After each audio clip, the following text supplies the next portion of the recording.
Hello and welcome to the international round up. तो जो दुनिया की आबादी है ये 8 अरब 11 करोड़ से ज़्यादा है। एक बड़ी अच्छी वेबसाइट है वर्ल्डोमीटर। कोविड में जो है ये काफ़ी ज़्यादा हिट रही, क्योंकि ये अपडेट देते रहते थे कि दुनिया के किस ममालिक में जो है वो कितने कोविड के पॉजिटिव केस आए सामने और कितनी जो है वो अमवात हुई हैं। तो अगर आप इस वेबसाइट पे जाएं, वैसे मैं डिस्क्रिप्शन में इसका लिंक जो है वो शेयर कर दूंगा। तो ये आपको हर सेकंड जो है वो अपडेट देते रहते हैं कि अभी दुनिया का जो बर्थ रेट है वो इतना है और जो डेथ रेट है वो इतना है। अगर हम इसको समराइज़ करें तो डाटा ये कहता है जी कि डेली बेसिस पे तकरीबन जो बर्थ रेट है पूरी दुनिया का वो तकरीबन 4.25 लाख है, यानी कि 3,70,000 के करीब जो है वो बर्थ रेट है 24 आवर्स का। और जो 24 आवर्स का डेथ रेट है वो तकरीबन कह लें कि इससे आधा है, वो 1,70,000 के करीब जो है वो है। इस तरह से कह लें तो रोज़ाना जो है वो 2 लाख अफराद का दुनिया की आबादी में जो है वो इजाफ़ा हो जाता है। अब यहाँ पे जो दुनिया के कुछ ममालिक हैं उनका बर्थ रेट जो है वो बहुत ज़्यादा है, यानी कि 6 से ज़्यादा है, जैसे नाइजीरिया है, इसी तरह से अंगोला है। अफ्रीकन कंट्रीज़ हैं बेसिकली जिनका बर्थ रेट जो है वो बहुत ज़्यादा है। और नाइजीरिया के बारे में तो ये कहा जाता है कि अभी ये 8वें नंबर पे है, ब्राज़ील से नीचे है। लेकिन अगर इसकी आबादी इसी तरह से बढ़ती रही तो ये बहुत जल्द जो है ना आने वाले 2-3 सालों में ये 7वीं पोजीशन पे आ जाएगा, ब्राज़ील को जो है ये सुपरसीड कर देगा।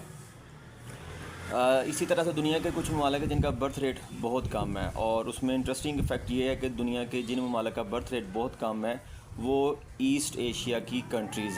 दुनिया के ऐसे ममालिक जो हैं जिनका बर्थ रेट वो बहुत कम है, उसमें कोई 2-3 कंट्रीज़ जो हैं वो बड़ी छोटी छोटी कंट्रीज़ यूरोप से बिलोंग करती हैं। लेकिन जो मेजर कंट्रीज़ हैं जिनका बर्थ रेट जो है वो अफेक्ट करता है वो ईस्ट एशिया की कंट्रीज़ हैं। उसमें साउथ कोरिया है, नॉर्थ कोरिया है, जापान है, उसमें ताइवान जो है वो शामिल है। इसी तरह से अगर हम हांगकांग को देखें तो हांगकांग जो है वो भी इसमें शामिल है।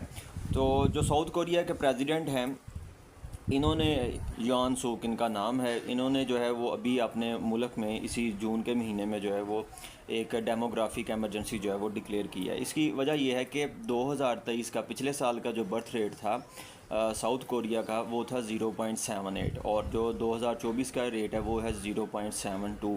तो ये लगातार जो है वो कम होता जा रहा है, और माहिरीन ये कहते हैं कि अगर इसी तरह से बर्थ रेट कम होता रहा तो 22वीं सदी के शुरू में, यानी कि 2100 में जो इसकी साउथ कोरिया की आबादी है वो आधी रह जाएगी। अभी जो मौजूदा साउथ कोरिया की आबादी है वो तकरीबन 5.25 करोड़ है, 5 करोड़ 5.5 करोड़ से ज़्यादा है।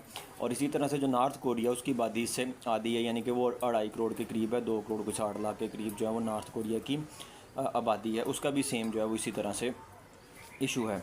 तो अब ये साउथ कोरिया की आबादी जो है वो कम क्यों है, तो उसकी वजह जो है वो ये बताई जाती है जी कि एक तो इसमें हाउसिंग कास्ट जो है वो बहुत ज़्यादा है, उसके बाद जो एजुकेशन है वो एक्सपेंसिव है, और सबसे बड़ी बात है वर्किंग आवर्स। वर्किंग आवर्स एक चाइनीज़ फार्मूला है जिसको 996 कहते हैं। 996 का मतलब है कि आपने वीक में 6 दिन काम करना है, सुबह 9 से रात 9 बजे तक। तो ये जो इतने लॉन्ग वर्किंग आवर्स हैं इससे जो है वो पॉपुलेशन जो है वो एग्जॉस्ट हो जाती है, और लोग जो हैं वो इसी की वजह से जो है वो शादी नहीं करते, और अगर शादी करते हैं तो वो बच्चे जो है वो पैदा नहीं करते। तो अब ये जो प्रेसिडेंट हैं इन्होंने जो है वो ये डिक्लेयर किया है जी कि अब ये फ्लेक्सिबल वर्किंग आवर जो है वो क्रिएट करेंगे, ये लीव अलाउंस जो है वो देंगे। इसी तरह से जो चाइल्ड केयर के सेंटर हैं उनको जो है वो अच्छी खासी जो है वो ग्रांट दी जाएगी, ताकि लोग जो हैं वो इसकी तरफ आएँ, बर्थ रेट को जो है वो इंक्रीज़ करें। अब ये जो 0.72 बर्थ रेट है इसका मतलब है कि जो एक औरत है जिसकी जो उम्र है वो बच्चे पैदा करने की है, तो वो तकरीबन एक बच्चा भी पैदा जो है वो नहीं करती। कह लें कि 10 औरतें जो हैं वो तकरीबन 7 बच्चे जो वो पैदा करती हैं। तो असल में होता यह है कि दुनिया का वो मुल्क जिसका बर्थ रेट 2.1 से नीचे चला जाता है, 2.1 से नीचे चला जाता है, उसकी आबादी आहिस्ता आहिस्ता जो है वो कम होना शुरू हो जाती है। 2.1 वो बर्थ रेट है जिस पे आपका जो पॉपुलेशन लेवल है वो बरकरार रहता है। पाकिस्तान का जो मौजूदा बर्थ रेट है ये 3.74 है, इसमें भी लगातार जो है वो कमी होती जा रही है, हर साल थोड़ी थोड़ी इसमें कमी होती जा रही है। वो वीडियो के एंड पे जो है वो मैं आपसे शेयर करता हूँ कि वो कितनी कमी होती जा रही है। तो साउथ कोरिया ने जो है इसमें कुछ इंसेंटिव जो है वो भी डिक्लेयर किया है जी कि ये हर बर्थ पे 2 मिलियन वॉन, ये तकरीबन $1510 बनते हैं, ये देंगे। इसके अलावा दूसरे जो बेनिफिट्स हैं पेरेंट्स को वो भी जो है वो प्रोवाइड करेंगे। लेकिन लोगों का एक लाइफस्टाइल, लिविंग स्टाइल इस तरह से हो गया कि वो अब बच्चे जो हैं उनकी परवरिश जो है वो नहीं कर सकते। ज़ाहिर है एक ये फुल टाइम जो है वो काम है। तो वो कहते हैं जी कि हम अपने जो है वो रोटी रोज़ी कमाएं, कि हम बच्चों की जो है वो देखभाल करें। इस वजह से बर्थ रेट जो है वो काफ़ी ज़्यादा कम है और एक अलार्मिंग सिचुएशन है। नॉर्थ कोरिया ने भी तकरीबन यही काम किया है। नॉर्थ कोरिया का जो बर्थ रेट है, पहले तो अगर आप देखें तो जो उनके चेयरमैन हैं किम जोंग उन, उनके बारे में ज़ाहिर है पूरी दुनिया में जो है काफ़ी एक नेगेटिव प्रोपेगेंडा जो है वो किया जाता है। तो उन्होंने पहले तो डिक्लेयर ही नहीं किया अपना बर्थ रेट। फिर उसके बाद लास्ट ईयर दिसंबर में जो है उन्होंने इस बात पे ज़ोर दिया कि जो नॉर्थ कोरियन औरतें हैं वो बच्चे पैदा करें ताकि नॉर्थ कोरिया की आबादी जो है वो बढ़ सके। अब इसमें कुछ और भी जो है वो फैक्टर हैं। टाइम मैगज़ीन ये कहता है जी कि इकनॉमिक ग्रोथ हो गई है, उसके बाद एजुकेशनल अपॉर्चुनिटीज़ जो हैं वो मिल गई हैं, और जो प्रोफेशनलिज्म आ गया है उसकी वजह से जो फ़ीमेल है वो अपने ट्रेडिशनल रोल में वापस नहीं जाना चाहती, यानी कि वो हाउस वाइफ और मदर का रोल जो है वो प्ले नहीं करना चाहती, जिसकी वजह से जो है वो आबादी अच्छी खासी जो है वो कम है।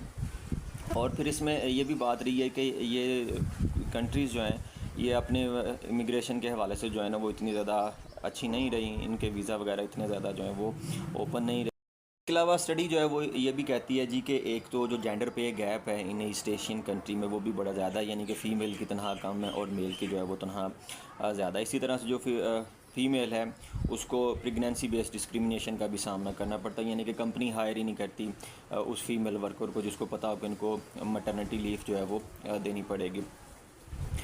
ये भी एक जो है वो वजह। इसी तरह से जो प्रेगनेंसी है ये एक और तरह से डिस्क्रिमिनेशन का बायस बनती है कि प्रमोशन वगैरह और प्रोग्रेशन जो है इनके जो करियर अपॉर्चुनिटीज़ हैं वो अच्छी खासी जो है वो कम हो जाती हैं। इसलिए जो नॉर्थ कोरिया का सिनेरियो है बर्थ रेट के हवाले से वो भी सेम इसी तरह से है, लेकिन थोड़ा सा ज़रा बेहतर है। नॉर्थ कोरिया जो है ना 1953 में इसकी जो आबादी थी वो तकरीबन कह लें कि 1.25 करोड़ थी, 11.7 मिलियन थी, और 1970 में ये 1.5 करोड़ हो चुकी थी, और इनका जो बर्थ रेट था उस वक्त ये 4 था। इसको जो आबादी को इफेक्ट हुआ है ये जब सोवियत ब्लॉक जो है वो टूटा है, और उसके बाद जो चाइना है उसने अपनी एड जो है वो नॉर्थ कोरिया के हवाले से कट ऑफ की है, जिसकी वजह से फूड शार्टेज जो हुई है उसके में इसका आबादी का रेट जो है वो अच्छा खासा डिक्लाइन हुआ, और बर्थ रेट जो है ना वो हाफ़ हो गया, यानी कि 2 से जो है वो 4 पे आ गया। फिर नॉर्थ कोरिया का जो अभी मौजूदा एक इशू है वो भी ये है कि जो नॉर्थ कोरिया है ना इसकी जो फ़ौज है वो तकरीबन 13 लाख है, यानी कि कह लें कि 2 करोड़ का 2.5 करोड़ का मुल्क है, और उसमें से ना 13 लाख जो है वो इसकी फ़ौज है। जबकि आप अगर आप देखें साउथ कोरिया, तो साउथ कोरिया की सिर्फ 5 लाख फ़ौज है, हालांकि उनकी आबादी जो है वो 5 करोड़ है, 5 करोड़ से थोड़ी सी ज़्यादा है। और इस आर्मी में ये है जी कि आर्मी में ज़्यादातर जो है वो फ़ीमेल को भर्ती किया जाता है, और यानी कि कंपलसरी है ना कि हर बंदे ने जो है वो आर्मी ट्रेनिंग जो है वो करनी है। तो जो एक्टिव फ़ौज है वो इसकी 13 लाख है, और इस 13 लाख में से फ़ीमेल जो है वो ज़्यादा हैं, और जो फ़ीमेल है उनके लिए ये कंपलसरी है कि उन्होंने 5 साल जो है वो आर्मी में ज़रूर सर्व करना है, जबकि जो मेल है उनके लिए 10 ईयर जो है वो सर्व करना लाजमी है। तो ये भी एक बड़ा फैक्टर है कि जो फीमेल ऑफिसर हैं वो फिर जो है वो आगे बर्थ रेट के जो है ना बढ़ाने की तरफ जो नहीं आती। तो ये एक अच्छा खासा इशू है। जो इंटरेस्टिंग फैक्टर है वो यहाँ पे जापान के हवाले से कि जापान में ना 2002 से हर साल 475 जो उनके सरकारी स्कूल हैं ना वो बंद हो जाते हैं। क्यों? क्योंकि वहाँ पे स्टूडेंट ही नहीं है, बच्चे ही नहीं हैं। जैसे कि आपने ख़बरों में भी सुना होगा, ये फेसबुक पे इंटरेस्टिंग फैक्ट में भी देखा होगा जी कि एक ट्रेन है वो स्पेशल एक बच्ची को जो है ना वो 300-350 किलोमीटर दूर से पिक करती है और उसको स्कूल तक छोड़ के आती है। और भाई आबादी नहीं है तो यंग जो स्टर हैं वो काफ़ी ज़्यादा कम है, और अगर आप जापान देखें तो जापान में जो ज़्यादा उम्र के लोग हैं वो ज़्यादा हैं। इसकी वजह से जापानी जो हैं उनकी एक स्टडी भी ये थी जी कि जो बूढ़े लोग हैं ना इनकी अब कास्ट जो है वो काफ़ी ज़्यादा बढ़ रही है, और इनका जो बोझ है वो कमाने वाले जो नौजवान लोग हैं उनके टैक्सों पे आ रहा है। तो ये भी एक बड़ी अलार्मिंग सिचुएशन है। और इसमें जो फुमियो किशिदा हैं जापान के प्राइम मिनिस्टर हैं, इन्होंने जो है वो इस बात की तरफ तवज्जो दी कि 2030 तक जो है इनकी आबादी जो है उनमें डिक्लाइन जो है वो अच्छा खासा शुरू होगा। तो इन्होंने ऐलान किया जी कि ये 3.5 ट्रिलियन येन जो हैं वो देंगे चाइल्ड केयर को। ये तकरीबन 25 बिलियन जो है वो डॉलर बनते हैं। जबकि साउथ कोरिया ने इससे कहीं ज़्यादा ऐलान किया। साउथ कोरिया ने 270 बिलियन डॉलर जो हैं वो ख़र्च किए हैं जी चाइल्ड केयर के ऊपर, और इन्होंने फ़िलिपिनो जो हेल्थ केयर है उनको भी मंगवा लिया है ताकि उनके यहाँ जो सर्विस हैं चाइल्ड केयर की वो ज़्यादा अच्छे से जो है वो हो सकें। इसमें चाइना को अगर आप देख लें तो चाइना ने 1980 में ना वन चाइल्ड पॉलिसी जो है वो अडॉप्ट की और ये 2015 तक चली, 35 साल चली और अब चाइना की आबादी जो है वो कम होगी। इस वक्त दुनिया में सबसे ज़्यादा आबादी जो है वो इंडिया की है, दूसरे नंबर पर जो है वो चाइना है, तीसरे नंबर पर यूनाइटेड स्टेट ऑफ अमेरिका है, चौथे नंबर पे जो इंडोनेशिया है 27 करोड़ के साथ, और पाँचवें नंबर पे हमारा अजीम मुल्क जो है वो पाकिस्तान है 24 करोड़ की आबादी के साथ। और 2048 तक जो है ना वो तकरीबन हम चौथे नंबर पर चले जाएंगे, इंडोनेशिया को जो है वो हम कट ऑफ कर देंगे।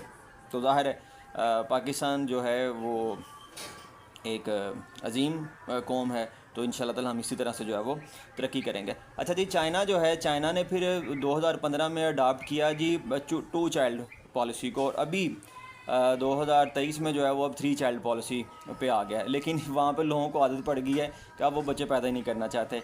यानी कि एक जो जॉब वेबसाइट है उसने अपने यहाँ एक सर्वे कंडक्ट करवाया, तो उस सर्वे में जितने भी रिस्पोंडेंट थे उन्होंने उसमें से सिर्फ 0.8% ने कहा कि जी वो 3 चाइल्ड पॉलिसी जो है इसको अडॉप्ट करेंगे और इसके हक़ में हैं। बाकी जितने भी थे वो सारे के सारे जो हैं वो इसके ख़िलाफ़ थे।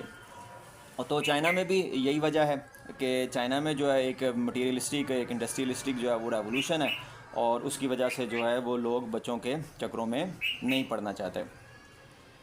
तो यानी कि ये जो इनकी पॉलिसी थी इन्होंने इसको रिवर्स किया, लेकिन उसका रिवर्स करने का जो है वो कोई ख़ास इनको फ़ायदा जो है वो नहीं हो रहा। इसी तरह से जो जापान है, जापान जो है वो एक लॉक नेशन रही कि इन्होंने जो इमिग्रेशन था उसको जो है वो नहीं इतना ज़्यादा प्रमोट किया।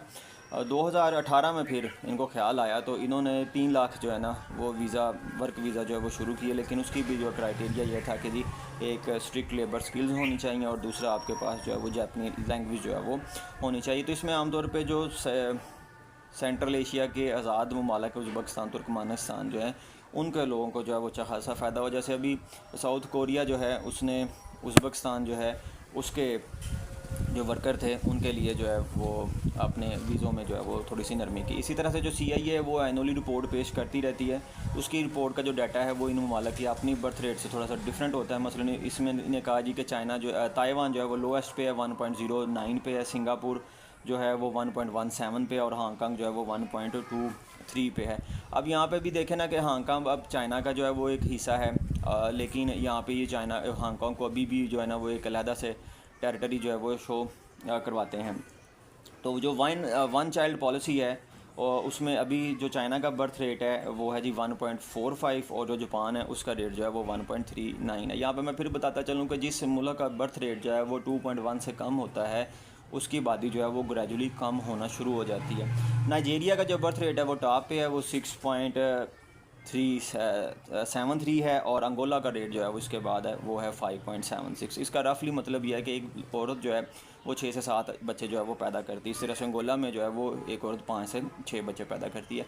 अब इसमें जो है डिफरेंट जो हैं वो थेरीज़ हैं कि जी अफ्रीकन कंट्रीज़ जो हैं वो पुअर हैं, तो जो पैसा है इसका इन्वर्स रिलेशन है बर्थ रेट के साथ। जिन ममालिक के पास जो है वो पैसा बड़ा ज़्यादा है वहाँ पे बर्थ रेट कम है, और जिन ममालिक के पास पैसा कम है, गुर्बत है, वहाँ पे बर्थ रेट ज़्यादा है। बात तो ठीक है। और इस तरह से एजुकेशन को वो लेके आते हैं जी कि अफ्रीकन कंट्रीज़ जो हैं जिनमें एजुकेशन जो है वो कम है वहाँ पे जो है वो बर्थ रेट ज़्यादा है, और जहाँ पे लोग पढ़ लिख गए हैं, एजुकेशन आ गई है, वहाँ पे जो है ना वो बर्थ रेट जो है वो कम हो गया। तो वही बात कि जब आप फ़ीमेल को लेके आएंगे प्रोफेशनल लाइफ में तो फिर उसके ऊपर जो है ना बर्थ रेट के ऊपर जो है वो अच्छा खासा फ़र्क पड़ेगा, क्योंकि ट्रेडिशनल रोल जो है वो ख़त्म हो जाएगा। यूनाइटेड स्टेट जो है इसका बर्थ रेट 1.84 है, और जर्मनी जो है उसका बर्थ रेट जो है वो 1.58 है। तो ये एम नहीं मुँह उठा के आपको वेलकम करते हैं। असल मसला जो है वो लेबर का है, असल मसला जो है वो आबादी का है। बड़ा एक इंटरेस्टिंग ग्राफ जो है वो मैं यहाँ पे स्क्रीन पे आपके साथ शेयर करता हूँ।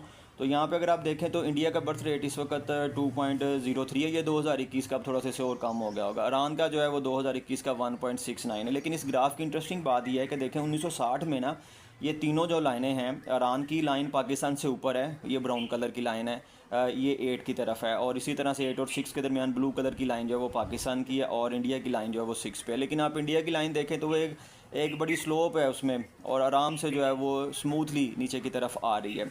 अगर आप ब्लू कलर की लाइन पाकिस्तान वाली देखें तो उसमें जो है वो थोड़ी सा कर्वेचर है, और अगर आप ईरान वाली देखें तो वो काफ़ी ज़्यादा बेहंगम है। लेकिन अभी ईरान की आबादी जो है वो अच्छी खासी कम है।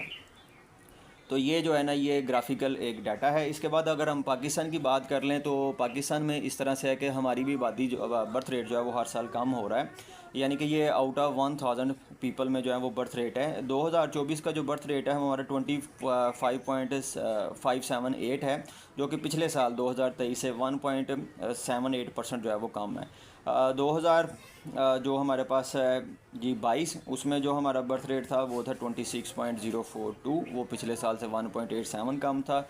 2021 में ये 26.53 था और 2020 में ये 27 था। तो कह लें कि 2020 में हम 27 पे थे और 2024 में जो है ये हम तकरीबन 25 पे आ गए हैं। तो इसी तरह से करते करते जो है वो बर्थ रेट जो है वो और ज़्यादा कम होता जाएगा। अच्छा, जब ये बर्थ रेट कम होता है तो इसमें देखें कि साउथ कोरिया के थिंक टैंक जो है वो अजीबोगरीब फिर फ़िलासफ़ी भी झाड़ देते हैं जी। जैसे उन्होंने एक पॉलिसी मुतारफ़ करवाई कि आप बच्चियों की जो स्कूलिंग है ना वो 1 साल पहले शुरू करवा दें। तो अगर आप 1 ईयर का गैप जो है वो ऐड कर देंगे तो उससे हमें बर्थ रेट को कंट्रोल करने में जो है वो मदद मिलेगी, यानी कि उसको बढ़ाने में मदद मिलेगी। लेकिन इस पॉलिसी के ऊपर जो है ना वो काफ़ी ज़्यादा ले दे हुई और इस पॉलिसी को जो है वो अडाप्ट नहीं किया। तो इससे आपको एक जो है ना माइंड मैप बन रहा होगा कि ये भी देख लें कि दुनिया की जिन ममालिक की आबादी बढ़ रही है तो दुनिया उसको फंडिंग दे रही है कि आप अपनी आबादी कम करें, और जिन ममालिक की आबादी जो है वो कम है उसको फंडिंग तो नहीं मिल रही, वो अपने तौर पे जो है वो ये कोशिश कर रही हैं कि उनका जो बर्थ रेट वो किसी ना किसी तरह से वो इंक्रीज़ हो जाए। लेकिन एक तरफ आदत पड़ गई तो फिर बर्थ रेट जो है वो इंक्रीज़ नहीं होता।